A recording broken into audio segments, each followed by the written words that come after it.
Hello, welcome to my third live talking about anticipated releases for 2023. I've got one more of these to come. I know this one is a little bit early and we'll see how I do. Yesterday, I got like double vaccinated for the flu and the like new bivalent COVID booster thing. So, bear with me. I'm feeling okay, but a little tired. So today we're going to talk about anticipated YA and middle grade sci-fi fantasy releases for 2023. I've got 20 books to share that I'm looking forward to. Caveat that some of these dates are subject to change depending on the publisher, and I'm sure I'm missing stuff. This is just the stuff that's on my radar currently that I am interested in, and we are going to go chronologically beginning in January. I'm going to say hi to people. Hey, Renee. Hi, Anna. Hi, Sophie. Hi, Kirsten. I know this is earlier than usual, but part of it is because in case you're free and interested, over on Chapter 3 podcast, me and Izzy are doing a live episode in, 2.5 hours talking about the 2022 Netflix holiday movies. So that should be fun. So I will be back live over there in a few hours. But first, let's talk about YA and middle grade. And then the last one, yes, another slideshow. I made slideshows for all of them. If you missed the other two previously available ones, I have one for 2023 romance titles and one for horror mystery thriller. And then forthcoming will be adult sci-fi and fantasy. Separated those out because there were just too many of them to put all in one. All right, let's begin with January. Two titles I'm looking forward to in January. First up on the 24th, we're getting The Buried and the Bound by Rochelle Hassan. This one is a contemporary fantasy debut about monsters, magic, and wicked fae being pitched as perfect for fans of The Darkest Part of the Forest and The Hazelwood. I have an e-arc of this one from NetGalley. I'm looking forward to trying it out, so we'll see how that goes. And then, of course, January 31st, we're getting Chain of Thorns by Cassandra Clare. Not everybody's thing. I really love the Shadowhunter world. Are these books way too long? Yes. But do I like the characters enough that I still read them? Also, yes. And I know people understandably also have some problems with her as an author, but I am still looking forward to the conclusion of this series. Hello, small channel. Not too much in January. Let's move on to February. 3 in February that I'm looking forward to. First up, on the 7th, we have The Severed Thread by Leslie Vedder. This is the follow-up to The Bone Spindle, which I didn't see a lot of people talking about on YouTube, but it is so good. I really loved it. It's really fun. It's sort of like a Indiana Jones meets a gender-flipped Sleeping Beauty retelling. It's got a great girl friendship. It's got a sapphic romance. The description says, which threads of fate will hold and which will break? Clever, bookish Fee and her brash axe-wielding partner Shane are back in this action-packed sequel to the best-selling Bone Spindle, a gender-flipped Sleeping Beauty retelling. Really enjoyed the first one. Definitely looking forward to book 2. Then on February 14th, we are getting the finale to The Beautiful Quartet by Renee Audier. This is The Ruined. I love this cover. It's stunning. These are really fun. They're like historical fantasies. The first one has like vampires and then the world expands. The first one's like a murder mystery story. And then the later ones expand and have other like paranormal creatures. So if you want like a historical paranormal, really good. I've been enjoying the series a lot. And then on February 28th, we are getting Nightbirds by Kate J. Armstrong. I did not write down about this one because I have a copy of it and then I forgot to prep it for this live stream. So, okay, it is somewhere else. Excuse me. In a city full of secrets, their magic is the best kept of all. This one is, I think, a debut YA fantasy. Correct me if I'm wrong. I meant to have this one, but it is over on the other side of the room. But I'm looking forward to it, and I think she's an author sheeper. So that's cool too. I do have an arc of this one. Yes, these covers are really gorgeous. There's some beautiful Beautiful covers. So these are all YA. I will say there's a few middle grade books in here, but most of this is YA. Just because I think that's more of what's on my radar. But I do have a few middle grade coming. Okay, let's move on to March. I feel like this is going to be a quick one. March, we have 4 books. One is a graphic novel I've already read and loved. It's one of my favorite things I read this year, The Moth Keeper by Kay O'Neill. It's so beautiful and it made me cry. It is a middle grade graphic novel about this young girl who becomes the new moth keeper for her village. And it is about loneliness and the importance of community and about anxiety and self-care. And it's just really, really beautiful. It's like handling these big things, but for a middle grade audience in a way that's appropriate for them. And I just found it really healing to read it. I would highly recommend. So that one's coming out March 7th, and it's lovely. Then March 21st, we're getting The Witch and the Vampire by Francesca Flores. I'm very excited about this. I love the cover. It's a queer Rapunzel retelling where a witch and a vampire who trust no one but themselves must journey together through a cursed forest with danger at every turn. Like, this sounds really great. I feel like it's gonna be potentially really good. So I'm hoping it lives up to what I'm wanting from it. Then March 28th, we have a new book from Scott Reintgen, who has, I think, one of the best YA sci-fi trilogies, Nixia. I think they're really undersold, but they're amazing. And one of the few like YA sci-fi trilogies that I think I mean, anyone could read them, but I think they would be great to hand to teen boys. Anyway, this is a new book. A Door in the Dark is being pitched as One of Us is Lying meets A Deadly Education in this fantasy thriller that follows 6 teenage wizards as they fight to make it home alive after a malfunctioning spell leaves them stranded in the wilderness. I like this cover, although it does feel a little bit like a throwback. I feel like there was a period where we were getting a lot of these covers with like mirrored cities, but I still like them. I think they're kind of cool. And then lastly, on March 28th, we're getting Chaos and Flame by Tessa Gratton and Justina Ireland. I have an arc of this one as well. I'm looking forward to it. It is the start of, I believe, a YA fantasy duology.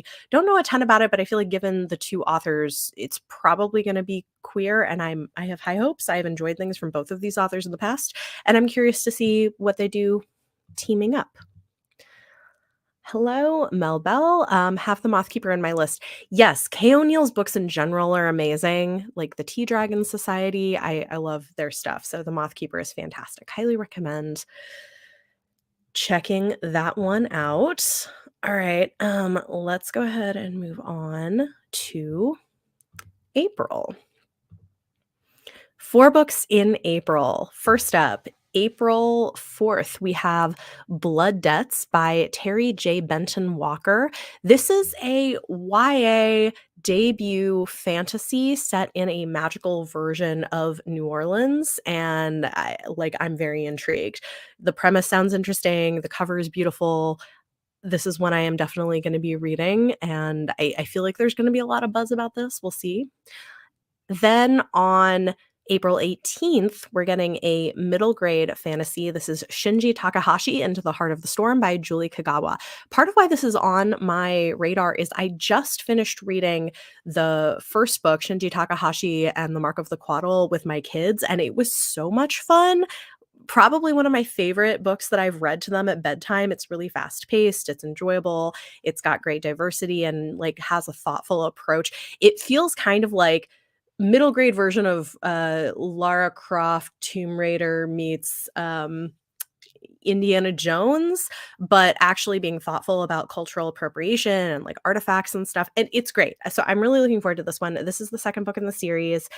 And what does it say about it? It says, the members of the SEA learn that a sunken ship belonging to the long extinct Natia people has been found on the floor of the Pacific Ocean.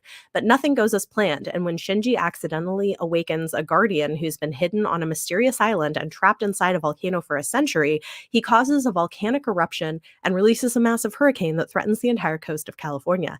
Now, Shinji must learn to control his powers and best his fears so that he can stop the destruction and regain the trust of SEA before it's too late.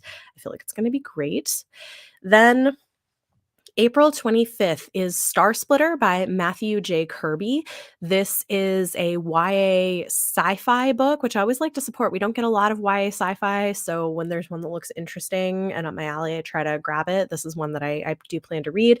Crash landed on a desolate planet light years from Earth. 16-year-old Jessica Mathers must unravel the mystery of the destruction all around her and the questionable intentions of a familiar stranger. It sounds interesting. I'm looking forward to it. And then lastly, on April 25th, we have That Self-Same Metal. This is one I do have a copy of here, and it sounds really good. It is the beginning of a new YA fantasy series being pitched as perfect for fans of Holly Black and Justina Ireland about a black sword expert fighting a Fey uprising in Shakespearean London. I mean, if that doesn't sound amazing, right? This is coming out from a smaller publisher. Amulet is part of Abrams. It's one of the like mid-size publishers. So get that on your radar if it's not already. I'm looking forward to it. Yes, That Self-Same Metal does look very interesting. The premise sounds great. I'm hopeful that it'll be fun. Melbell says for January, I have Song of Silver, Flame Like Night by Amelie Wenjiao on pre-order. Okay, great. Yeah, thanks for the heads up. Alrighty, let's move on to May. Man, we are just flying through these. I feel like the other ones have been much longer lives. This one is going to go very quickly, but that's okay. May, I just have two books to talk about. The first one is a middle grade. It's kind of like it's sci-fi, but with magic feeling elements, right? I really enjoyed the first one. It's another one where I want to read the sequel. Team Chu and the Epic Hero Quest by Julie C. Dow. The popular fantasy video game War of Gods and Men is being adapted for reality television, and Team Chu and Company are competing for the title of Child Hero, the young person destined to unite the forces of Pantera to save it from a sinister fate.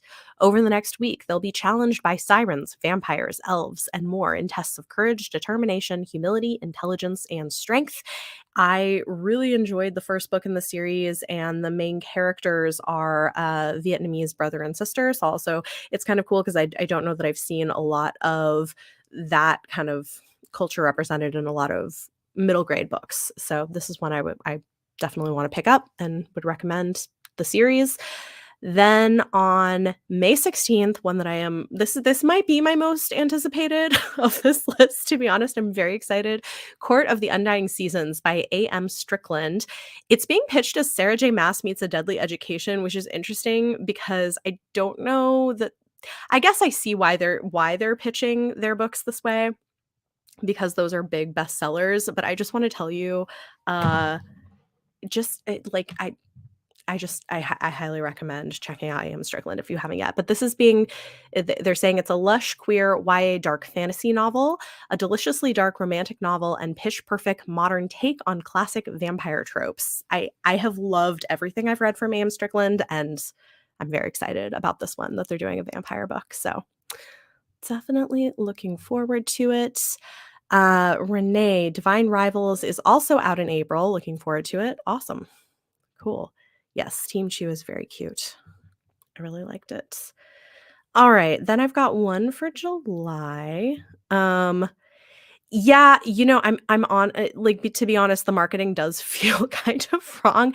I just don't know that the same I mean, there's probably some crossover, but I just don't know that people who are huge fans of Sarah J. Maas like, I enjoy Sarah J. Maas books, and I love A.M. Strickland books, but, like, in general, I don't know how much crossover there's gonna be.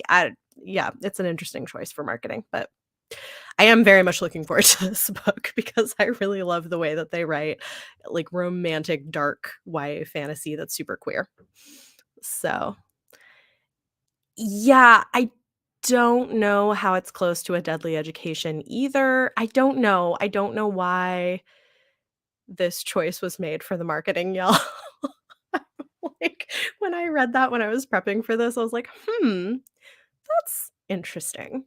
But, for anybody who didn't love Sarah J. Maas or Deadly Education, I would recommend checking out A.M. Strickland regardless, because I don't know how similar it actually is gonna be. Okay. July, I just have one book, A Song of Salvation by Alicia Dow. I really enjoy her books. They're kind of like cozy sci-fi. They're not everybody's cup of tea because they have like pop culture references and they're very just like hang out with characters and like slower moving. I don't know. I enjoy them though. Like I find them enjoyable, even though I understand why they may not be everybody's cup of tea. This one is a YA space opera about a reincarnated god and a grumpy pilot on a mission to save a beloved space DJ and stop an intergalactic war. So I assume it's set in the same universe as her previous two books, and I am looking forward to this one as well. All right, then in August, we have Heavenly Tyrants by Sharon J. Zhao. This is their highly anticipated sequel to Iron Widow, which is amazing. If you haven't read Iron Widow yet, highly recommend. Like, really, really fun sci fantasy, badass female character, polyamorous romance. Like, I'm very excited for the sequel to this. Iron Widow was amazing, and I loved it. And then I don't have a date specifically for this. I just know it's coming out in August. And then I also don't have a specific date for Tessa Miata is No Hero by Julie Abe. But I really enjoyed Eva Evergreen's Semi Magical Witch by Julie Abe. So I want to check this one out as well. It is a thrilling and charming middle grade fantasy steeped in Japanese lore and mythology, perfect for fans of the Zachary Ying series. So that one will be on my list for sure. For June, the Threads That Bind by Kika Hatsopulo in my list. Sounds interesting. Okay, awesome. I know there are things that I'm missing. This is just kind of like what I have currently on my radar. Okay, lastly, the August one I'm definitely reading. Yes, yay. So, lastly, we've got a couple of books that we know are coming sometime late in 2023. We don't yet have covers or dates, but we should be getting the sequel to The Sunbearer Trials by Aiden Thomas, which is one of the best YA fantasy books of 2022 that I've read. So, I'm for sure looking forward to the sequel. And then we should have the third Amari book coming out as well, yet untitled book number 3 in that series. So, there you go. Those are, as of right now, the 20 YA and middle grade sci-fi and fantasy titles that are on my radar that I'm looking forward to. And hopefully this helped you kind of put together what you are going to be looking into in the new year as well. Renee, feel like the Amari book will be pushed back. You may not be wrong. I wouldn't be shocked if it gets pushed back as well. So we'll see. Again, this is all subject to change. Hey Tara, sorry you missed part of the live, but hopefully this has been fun and helpful for everybody. Let me know in the comments what YA or middle grade sci-fi or fantasy you are most looking forward to, and I will see you next time. I will be back at some point with a live stream for the adult sci-fi fantasy titles. There are a lot of them, so that one is going to be a longer and very fun one. And if you want to catch me and Izzy over on Chapter 3 podcast in a couple of hours, we'll be discussing the Netflix holiday movies from 2022, and that'll be fun. So thanks, everyone, and have a great Tuesday. Bye.